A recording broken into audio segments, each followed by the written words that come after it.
Ons lees hier in Matteus, Markus en Lukas hoe dat in 'n gesprek met Jesus die hele Ou Testament saamgevat kon word in die liefdesgebod.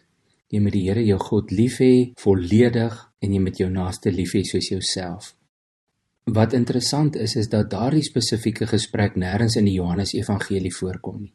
Maar luister 'n bietjie hierna. As jy sommer in die Afrikaanse Bybel gaan tel, dan word daar in Matteus 8 keer gepraat van lief hê of liefde. In Lukas 12 keer, maar in die Johannes Evangelie 57 keer. Dit is baie duidelik dat liefde in Johannes 'n sterk en deurlopende tema is. En natuurlik het Jesus baie daaroor te sê gehad. In 3 verskillende tekste gee hy die liefde as 'n opdrag. In Johannes 13 vers 34 en 35 lees ons dat Jesus sê, ek gee julle 'n nuwe gebod, julle moet mekaar lief hê. Soos ek julle lief het, moet julle mekaar ook lief hê. En dan voeg hy by, as julle mekaar lief het, sal almal weet dat julle disippels van my is. In Johannes 15 van vers 12 af lees ons dat Jesus sê, dit is my opdrag. Julle moet mekaar lief hê, soos ek julle lief het. En dan die bekende vers 13, niemand het groter liefde as dit nie, dat hy sy lewe vir sy vriende aflê.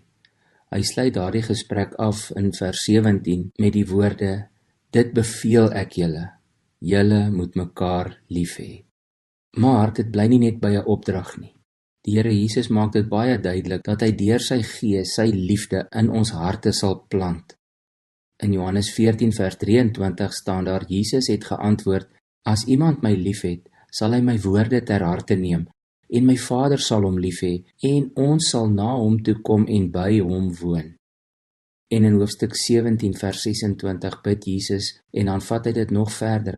Hy bid so, ek het u naam aan hulle bekend gemaak, Vader, en ek sal dit verder bekend maak, sodat die liefde wat u aan my bewys het, in hulle kan wees, en ek ook in hulle.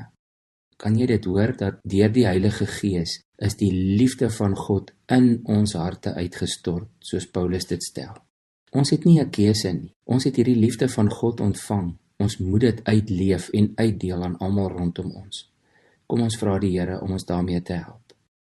Here, baie dankie dat ons dit oor en oor kan lees in u woord. U het ons lief en u het u liefde in ons harte uitgestort.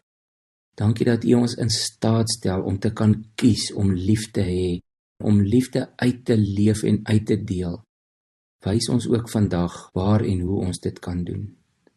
Ons bid dit in Jesus se naam. Amen.